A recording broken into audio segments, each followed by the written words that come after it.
So, Dr. Naseem Parvez holds a PhD in criminology, specializing in organized crime and human trafficking within the context of CPAC. A distinguished scholar and practitioner, he holds a gold medal in political science, an MA International Relation, an MSc in the Arts of Science of Warfare, and an MPhil in International Crisis Management from Monash University, Australia. A certified project manager from LUMS, Dr. Naseem has extensive field experience in human security. His career includes serving as chief coordinator of civil military affairs for the United Nations Peacekeeping Force in the Democratic Republic of Congo, where he led human rights initiatives and rehabilitation projects in the Ituri district. A compelling speaker known for inspirational talk on ethics and values, who holds an advanced degree in criminal investigation with distinction from Fort Leonard Wood, USA. Dr. Naseem frequently lectures at educational institutions nationwide on the topics of national security and crime prevention. A chartered member of the Chartered Institute of Logistics and Transport in United Kingdom, whose area of interest focuses on identifying post-operational security threats, including the pattern of organized crime with specific reference to human trafficking in the context of CPAC, advocating for proactive policy measures to mitigate emerging risk. The speakers heads a personnel department of a prime government organization. Okay, with a very big round of applause, Brigadier Dr. Naseem Parvez. नहमदुहु व नसल्ली अला रसूलिहिल करीम अम्मा बाद अऊज़ु बिल्लाहि मिनश शैतानिर रजीम बिस्मिल्लाहिर रहमानिर रहीम rabbi शरह ली सदरी व यस्सिर ली अमरी वहलुल उक़दतम मिन लिसानी यफ़क़हु क़ौली सदक़ल्लाहुल अज़ीम. My dear brother Dr. Imran Yusuf and his selfless team, Assalamu alaikum. I stay humble with an immense amount of gratitude that Master of the Universe makes me stand before the knowledgeable gathering. I am an average person and I have prepared a slide for you where it would be depicting my inability, my inefficacy, or the merit with which I should be standing before you people. I don't deserve that, but sometimes Allah grants us what we don't deserve. Rather, most of the time He grants us what we don't deserve. Because I always question my ability to accomplish a task or goal in my life. But I never failed because I never questioned the ability of Almighty Allah to help me. So it is not me, we, our ability, our capability, our knowledge, because He is the giver of everything. So it is a win-win situation. हज़रत नूह अलैहिस्सलाम को अल्लाह रब्बुल इज़्ज़त ने कुरान पाक में दुआ सिखाई, फ़ानी मग़लूबुन फ़ंतसिर, या अल्लाह मैं बेबस हूँ, मेरी मदद फरमा. तो most of the time my family members, my colleagues, they tell me that you don't plan anything for yourself, you are too casual, you don't study much. So I said I want to enjoy, because once my planning is in the hand of one personality, मेरी planning ज़िंदगी की वो कर रहा है जिसकी planning में और एग्जीक्यूशन में शक कोई नहीं है, तो मैं पागल हूँ कि मैं उल्टे पंगे लूँगा. क्या ख्याल है? जब आप अपनी बेबसी अगर डॉक्टर साहब को इनका एक सबॉर्डिनेट अगर इधर कह देना कि डॉक्टर साहब मुझे काम शाम कोई नहीं आता, बस मुझे दिहाड़े लगाने दें, तो होगा क्या?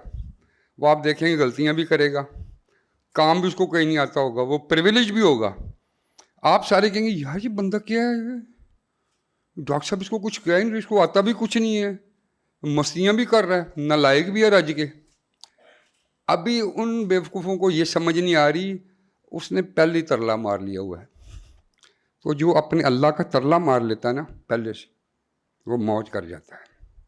फिर उसके लिए कैपेबिलिटी के पेडिस्टल कोई मानी नहीं रखते, उसके लिए एबिलिटी का कैनवस कोई नहीं होता, क्योंकि अल्लाह जब आपके ऐप छुपाने पे आ जाता है तो फिर कायनात को छोड़ दें, आप खुद भी अपने आप को नंगा नहीं कर सकते।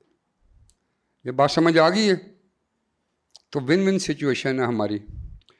अभी मैं चलता हूँ आगे। ये मैं पहले तो I would like to compliment all of you.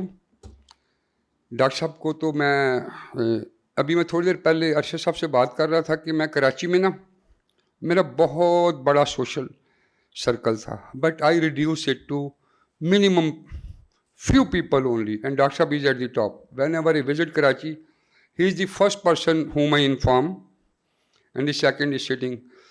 So ये दो लोग हैं जिनको मैं लाजमी मिलता हूँ। उसकी वजह ये है कि भीड़ में चलने से ना आपका खौफ तो ख़त्म होता है, लेकिन आपकी अपनी शनाख्त ख़त्म हो जाती है। तो I never wanted to lose my identity in Karachi.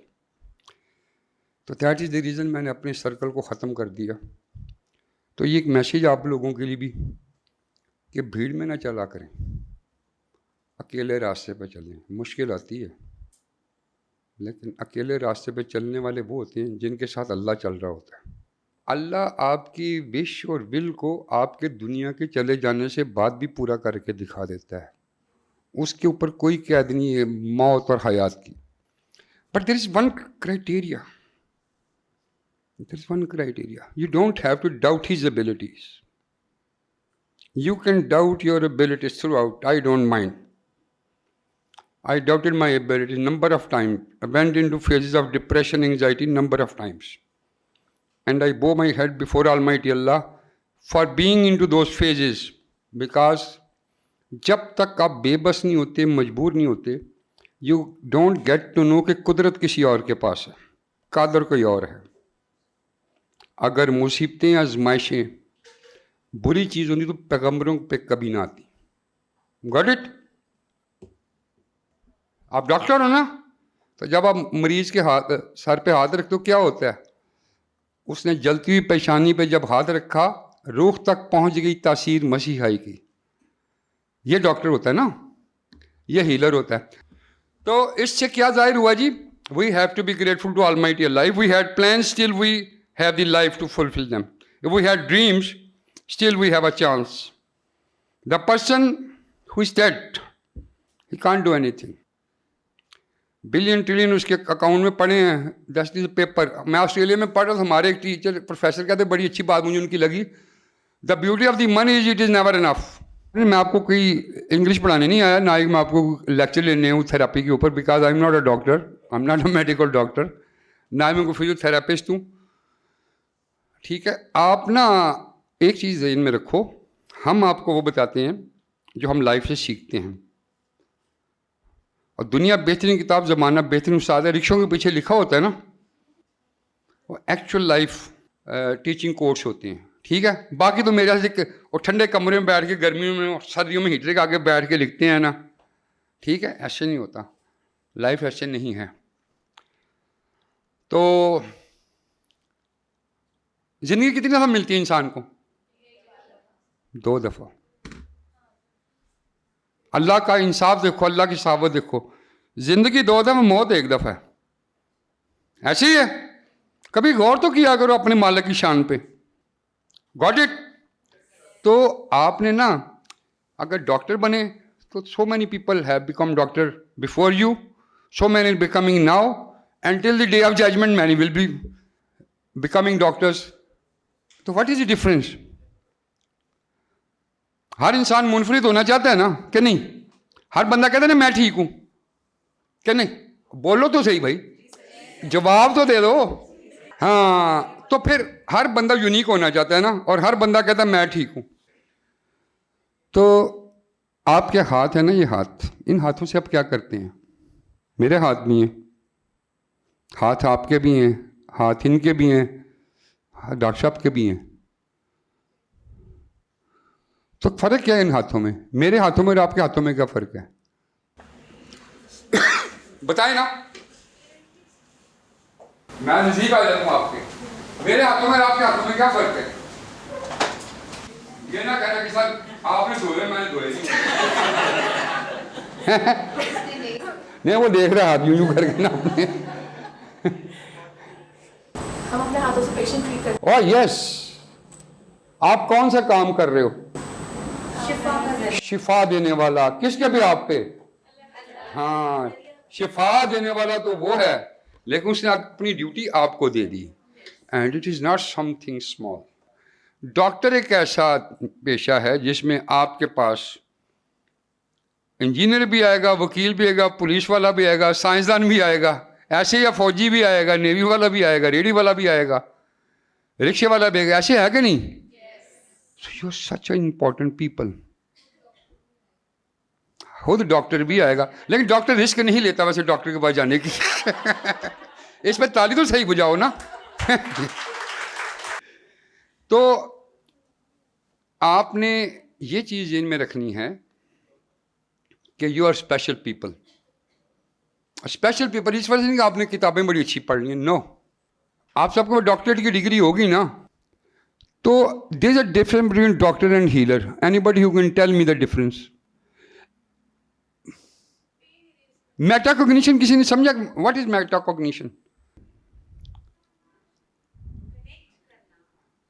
You question your thinking, thinking about your thinking, whether you are thinking the right way. तो जिसका IQ बेहतर है, इंटेलिजेंस कोफिशिएंट बेहतर है, वो मेटाकॉग्निशन वाले के पास भी नहीं आता, क्योंकि वो मक्खी पे मक्खी मार रहा है ना। उसको जो सलाहियत मिली बस उसकी बेस पे वो काम कर रहा है। दर्द क्या होता है? दर्द एहसास। वाह, ये एहसास किसने कहा? बहुत अच्छी बात, गुड। एहसास, शाबाश, तालियां बजा, खुल के बजाओ यार। अपना दर्द हर इंसान को और जानवर को महसूस होता है। दर्द की डेफिनेशन ये है कि किसी दूसरे का आपको महसूस हो। जो एहसास की उन्होंने बात की है, एहसास सिर्फ जज्बात वाला इंसान पढ़ सकता है, क्योंकि आज तक कोई ऐसे अल्फाज ईजाद नहीं हुए जो एहसास को पढ़ सकें। आप जो मेंटल थेरेपी करते हैं, आप देखें आपके लिए बहुत मुश्किल काम है, बिकॉज आपको कोई प्रैक्टिकल एक्सपीरियंस का होता ही नहीं है जब तक आप खुद मेंटल डिप्रेशन और एंजाइटी के फेजेस से न गुजरे हों। ऐसे ही है कि नहीं?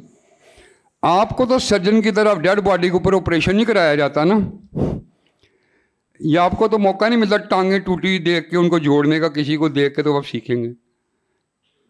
तो क्या आपने बात की थी एहसास की और दर्द की, लेकिन बात किधर से निकली थी वो? हाँ, जिसका वजूद उसने के लिए फ़ायदेमंद हो। अभी मेरे पास किसी को देने के लिए आपके मुकाबले में कुछ नहीं है, तो मेरे वजूद की अहमियत दूसरों के लिए इतनी नहीं हो सकती जितनी डॉक्टर की थेरेपिस्ट की है। ये बात मैं गलत तो नहीं कर रहा? Because you are being given opportunity by almighty Allah. People are coming to you themselves. आप उनके घरों में नहीं जा रहे, लेकिन जब वो एक साइल आपके पास आ गया, अभी मैं असल बात पे आने वाला, तो उसके साथ कुरान की एक आयत को लिंक कर देता हूँ।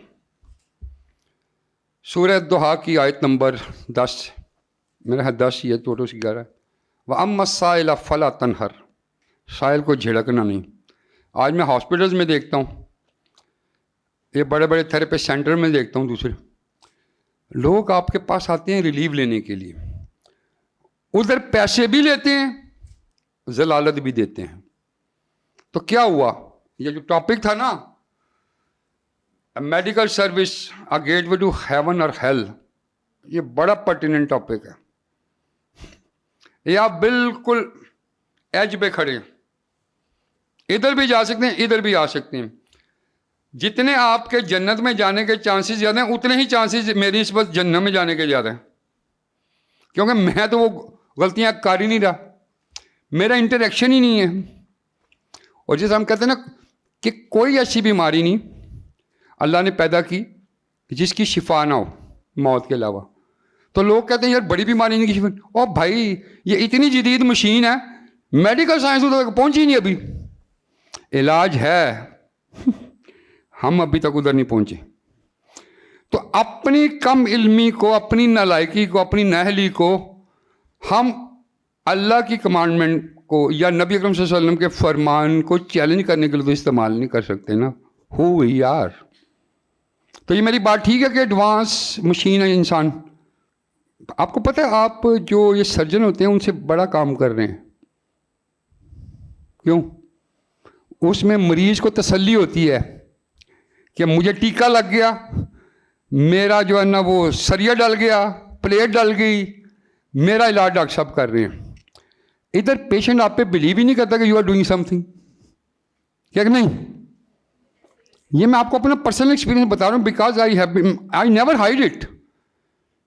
और दुनिया में कोई ऐसा इंसान नहीं जो डिप्रेशन से नहीं गुजरता, ये मैं आपको बता दूँ। There is not a single person. लोग कन्फेस नहीं करते, और इसमें से गुजरना क्यों ज़रूरी है, और उसकी मैंने बात आपको पहले बता दी। मजबूर होना ज़रूरी है। डिप्रेशन और एंग्जाइटी क्या है? You feel helpless. तो हेल्पलेसनेस क्या आपको बताती है? वर्थलेसनेस। तो जब आप वर्थलेस हैं तो इसका मतलब किसी की वर्थ तो है ना। तो ये बीमारियां अल्लाह ने इसी वजह से पैदा की हैं कि अगर कोई इंसान बीमार ना होता तो हम खुदा को भी याद ना करते, और अगर इलाज से सारे ठीक हो जाते, अमीर ना मरता, तो फिर गरीब को ताना पड़ता, और गरीब था इसी वजह से मर गया। अल्लाह ने मौत भी सबको दे दी, ठीक हो गया। और इलाज से भी सारे अमीर भी ठीक नहीं होते। Try to recognise your position. अगर आप इस चीज़ में पढ़े रहेंगे ना, मेरे पास उधर एक हॉस्पिटल है, तो मैं उनके डॉक्टर से बात कर रहा था कि यार अगर आप इस चीज़ में पढ़ रहे हो कि फलां हॉस्पिटल इतने पैसे लेता है, उसकी जो है ना रजिस्ट्रेशन फीस इतनी है, प्राइवेट पेशेंट की इतनी है, एनेस्थीसिया वाला इतने लेता है, हम इतने लेते हैं। मैं क्या, फिर you have come to the wrong profession. फिर आप स्टॉक एक्सचेंज में काम करें। It is not a profession to earn money, it is a profession to earn the ultimate best place as paradise. चलें सूरह माइदा की आयत नंबर 32। जिसने किसी की जान बचाई उसने गोया तमाम इंसानों को जिंदगी बख्श दी। तो अभी मैं तो जान नहीं बचा सकता, मेरे पास इख्तियार ही नहीं, मैंने क्या करना है? मेरे पास ना किसी मरीज ने आना है, ठीक है भाई, मेरे पास तो अथॉरिटी नहीं है ना। ये डॉक्टर साहब को तजर्बा है, मुझे भी तजर्बा है। ये जो हीलिंग हैंड्स होते हैं ना, वो हज़ारों डॉक्टरों से बेहतर होते हैं। I have experience of this. रिश्तेदारों के साथ भी तो इसी बात पर फटे पड़े रहते हैं। मैंने उसके लिए ये कर दिया, ओ भाई तूने किया क्या? वन फ़िक मिम्मा रज़क़नाहुम युनफ़िकून, कुरान कह रहा है जो हमने दिया तूने उसमें से खर्च करना है। ये तो अल्लाह की दी हुई चीज़ में तू खर्च कर रहा है, उस पर इतरार है तू। अगर अल्लाह आपको तौफीक ना दे, मैंने देखे अरबपति लोग प्रैक्टिकली इधर ही, अरबपति लोग हैं, 1 रुपया खर्च करने की तौफीक नहीं है।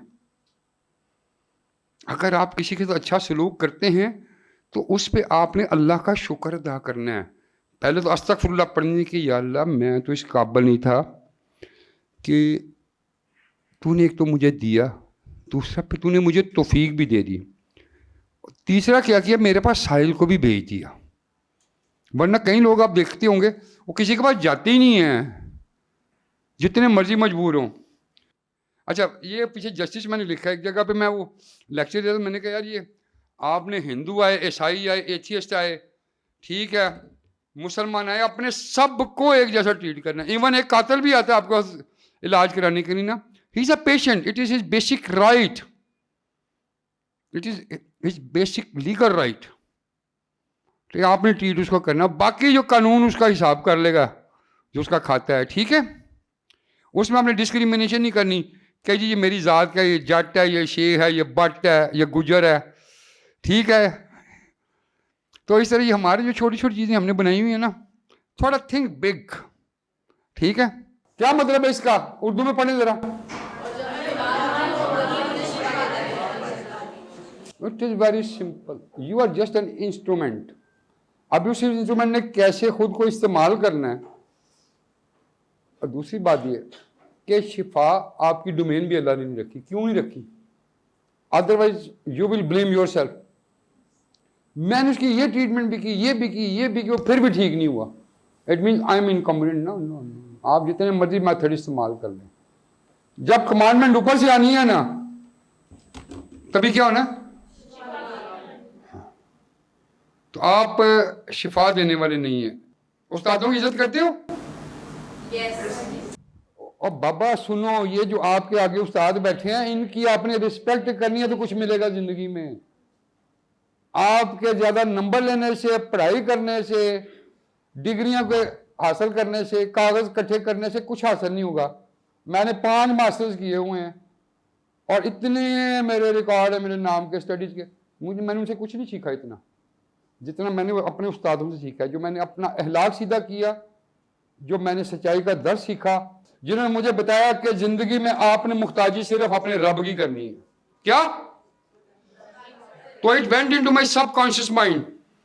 आज के उस्ताद टीचर स्टूडेंट उस्तादों के तो इनको क्या पता, वो इंटरनेट से चैट जीपीटी से एआई से निकाल के, how can you stand before a teacher? Let's say if I tell you कि मैं आप सबसे ज़्यादा तजर्बाकार हूँ, तो कोई बंदा आप में से इनकार कर सकता है, नहीं नहीं सर कैसे, मेरे इतने A+ हैं। ठीक है, आप कैसे मेरे से बेहतर हैं? तो मैं आपको बताता हूँ कैसे। मैं अगर पूरी ज़िंदगी सोता रहा हूँ ना, पूरी ज़िंदगी क्या, तो मेरा सोने में तो आपसे तजर्बा ज़्यादा है ना, बोलो। एक तो प्रेजेंट मेरे जिस तरह एक बच्चा बैठा हुआ है ना, होता क्या है, we don't live in the moment. या माजी में रह रहे होते हैं या मुस्तकबिल में। बच्चे क्यों खुश होते हैं? वो प्रेजेंट में रहते हैं। फ्यूचर का आप कुछ नहीं कर सकते। जो आज हम काम कर रहे हैं वो भी कल फ्यूचर के लिए कर रहे हैं ना। जो लम्हा गुजर गया वो दोबारा नहीं आना। क्यों? लम्हों में जीना सीखें। मेरे पास ये होगा तो मैं खुश हूंगा। You will never be happy after getting that. जो खुश है ना वो अभी खुश है। लेफ्टिनेंट कर्नल था लाहौर में, मैं यूनिट कमांड कर रहा था। मेरे पास 2005 मॉडल गाड़ी थी, civic, Honda civic VT Oriel, बड़ी उस वक्त मार्केट में इन गाड़ी थी। और मेरी अपॉइंटमेंट भी ऐसी थी, बड़ी पावरफुल अपॉइंटमेंट थी। As a lieutenant colonel I was dealing with the garrison security. तो मैं और मेरी बीवी उस होंडा सिविक में बैठे थे। इट वॉज स्कॉचिंग हीट, जुलाई का महीना होगा। तो हम आरे बाजार लाहौर में जा रहे थे, तो we were fighting on something. My wife was telling me due to my own fault के you did not do this, बच्चों पे तवज्जो नहीं दी, ये नहीं किया, वो नहीं किया। एंड आई एम टेलिंग मैं बाहर का काम करूँ, घर का करूँ, मैं पढ़ गई, बच्चे भी पढ़ जाएंगे, something like that. I don't remember it exact. तो अंदर AC फुल चल रहा है। I M on a very powerful position. गाड़ी पे जा रहे हैं, आगे एक साइकिल जा रही है। साइकिल के ऊपर ना एक औरत पीछे बैठी है उसके कैरियर पे। आपने साइकिल देखी हुई है ना, माशाल्लाह सारी इधर गई हैं। तो वो गन्ने को ना छील रही थी, यूँ वो छिल्लड़ ला रही थी होती अंजी करके ना, और कह के मार रहे सन, कह के हाँ हाँ हाँ। मैं बड़ा हैरान हूँ। मैंने गाड़ी आगे जाके रोक दी, मैंने पीछे देखा तो जो बंदा था, मैं हैरान रह गया। वो बंदा था सैनिटरी वर्कर जो मेरा बाथरूम साफ करता था दफ्तर का। तो मेरे दिन में क्लिक हुई एक बात, मैंने अपनी व्यू का, मैं क्या ठहर जरा, मैं क्या सुनो पर ये देख, हम कितनी बात पे लड़ रहे हैं, हमारे पास लड़ने की कोई वजह नहीं, हम लड़ रहे हैं। इस बंदे को देखो, इतनी सख्त गर्मी में ये साइकिल के ऊपर अपनी बीवी को बिठाकर दोनों खुश हैं। तो हु इज बेनिफिटिंग और enjoying the life? Who is benefiting from that cycle वाला? समझ आइए ना। तो whatever you have, it is the blessing of almighty Allah. Quran में एक आयत है, उसका मफहूम है कि अल्लाह, आप ये ना समझो कि अल्लाह कहता अगर मैंने तुम्हें ज़्यादा तो हम तुमसे खुश हैं, और अगर हमने तुम्हें कम दिया हम तुमसे नाराज़ हैं। दोनों की अपनी अपनी जगह पे आजमाइश है। तो जो अल्लाह ने दिया उसका उसने इम्तिहान लेना है। दुनिया में बड़े आए बड़े चले गए, क्या हाल है? इसमें कोई ना कमज़ोर है ना ताकतवर है। जिसको वो ताकतवर बनाते वही ताकतवर। हज़रत मूसा कमज़ोरी की इंतहा पे थे ना, क्या कमज़ोरी की इंतहा में तो दरिया नील ने उनको नहीं डुबोया। फिरौन ताकत की इंतहा पे था, दरिया ने डुबो दिया। क्या? तो इसका मतलब है कि अल्टीमेट डिसीजन मेकिंग किधर है? तो बस फिर उधर तरला तुरला मार के पहले इधर अपनी जान छुड़ा लो, उहदे पास मौजा करो। क्या हाल है? I am sorry we started late and I could not cover the complete subject, but one thing more that you had to be more receptive. मैंने कहा था कि I am not that qualified to deliver lecture to you people, और आपने फिर उसको सही समझ लिया हैं? ऐसे ही है।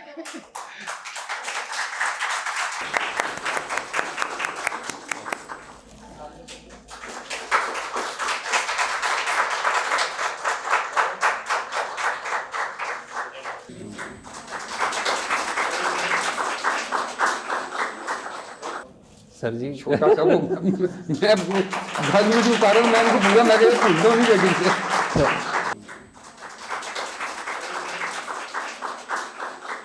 से थैंक यू सो मच।